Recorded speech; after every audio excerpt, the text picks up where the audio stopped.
ସରଳ ଏବଂ ସଂକ୍ଷିପ୍ତ ଓଡ଼ିଆ ରଚନା ବନ୍ଦେ ମାତରମ୍। ସର୍ବପ୍ରଥମେ ଉପକ୍ରମ। ବନ୍ଦେ ମାତରମ୍ ହେଉଛି ଭାରତର ସ୍ୱାଧୀନତା ସଂଗ୍ରାମର ଏକ ଅମର ମନ୍ତ୍ର। 2026 ବର୍ଷରେ ଏହି ମହାନ ଜାତୀୟ ସଙ୍ଗୀତ ରଚନାର 150 ବର୍ଷ ପୂର୍ତ୍ତି ପାଳନ କରାଯାଉଥିବାରୁ ଏହା ଚଳିତ ବର୍ଷ ପାଇଁ ଏକ ଅତ୍ୟନ୍ତ ଗୁରୁତ୍ୱପୂର୍ଣ୍ଣ ବିଷୟ।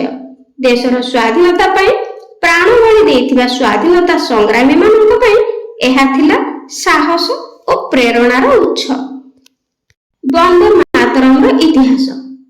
ଏହି ଅମର ଶବ୍ଦର ରଚୟିତା ହେଉଛନ୍ତି ବିଶିଷ୍ଟ ସାହିତ୍ୟିକ ବଙ୍କିମ ଚନ୍ଦ୍ର ଚଟ୍ଟୋପାଧ୍ୟାୟ। ସେ 1875 ମସିହାରେ ଏହାକୁ ରଚନା କରିଥିଲେ। ପରବର୍ତ୍ତୀ ସମୟରେ 1882 ମସିହାରେ ତାଙ୍କର ପ୍ରସିଦ୍ଧ ଉପନ୍ୟାସ ଆନନ୍ଦ ମଠରେ ଏହା ସ୍ଥାନ ପାଇଥିଲା। ସଂସ୍କୃତ ଓ ବଙ୍ଗଳା ଭାଷାର ମିଶ୍ରଣରେ ଏହା ଏକ ଭକ୍ତିପୂତ ସଙ୍ଗୀତ ଭାବେ ଲିଖିତ। ସ୍ୱାଧୀନତା ସଂଗ୍ରାମରେ ଭୂମିକା। ଭାରତୀୟ ସ୍ୱାଧୀନତା ସଂଗ୍ରାମରେ ଏହି ସଙ୍ଗୀତ ଏକ ଶକ୍ତିଶାଳୀ ଅସ୍ତ୍ର ଥିଲା।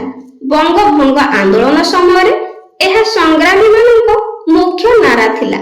ବ୍ରିଟିଶ ସରକାର ଏହି ଗୀତ ଗାଇବା ଉପରେ ପ୍ରତିବନ୍ଧକ ଲଗାଇଥିଲେ ମଧ୍ୟ ସଂଗ୍ରାମୀମାନେ ଲାଠି ଓ ଗୁଳିମାଡ଼ ସହି ବନ୍ଦେ ମାତରମ୍ ଗାନ କରୁଥିଲେ। ସାମ୍ପ୍ରତିକ ପ୍ରାସଙ୍ଗିକତା 2026। ଆଜି ଭାରତ ଏକ ବିକଶିତ ଦେଶ ହେବା ଆଡ଼କୁ ଅଗ୍ରସର ହେଉଛି। 2025-26 ମସିହାରେ ବନ୍ଦେ ମାତରମ୍ର 150ତମ ବର୍ଷ ଅବସରରେ ଦେଶବ୍ୟାପୀ ବିଭିନ୍ନ କାର୍ଯ୍ୟକ୍ରମ ଆୟୋଜନ କରାଯାଉଛି। ଏହା ଆଜିର ଯୁବପିଢ଼ିଙ୍କୁ ଦେଶପ୍ରେମ ଓ ଏକତା ପାଇଁ ନିଶ୍ଚିତ ଭାବରେ ପ୍ରେରଣା ଯୋଗାଇବ। ଉପସଂହାର ବା ଶେଷ କଥା।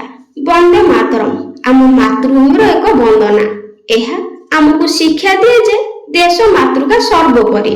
ଆମ ସମସ୍ତଙ୍କର କର୍ତ୍ତବ୍ୟ ଏହି ସଙ୍ଗୀତର ସମ୍ମାନ ରକ୍ଷା କରିବା ଉଚିତ, ଯାହା ଭାରତର ଭବିଷ୍ୟତ ପାଇଁ ଅତ୍ୟନ୍ତ ଗୁରୁତ୍ୱପୂର୍ଣ୍ଣ ଅଟେ। ପିଲାମାନେ ରଚନାଟି ପସନ୍ଦ ଆସିଥିଲେ କମେଣ୍ଟରେ ନିଶ୍ଚିତ ଜଣାଇବେ। କାଲିର ଏସେ ରାଇଟିଂ କମ୍ପିଟିସନରେ କେଉଁମାନେ ଯୋଗ ଦେଉଛ ବା ଭାଗ ନେଇଛ ମୋତେ ତାଙ୍କର ନାଁ ନିଶ୍ଚିତ ଭାବରେ ଜଣାଇବ। Thank you.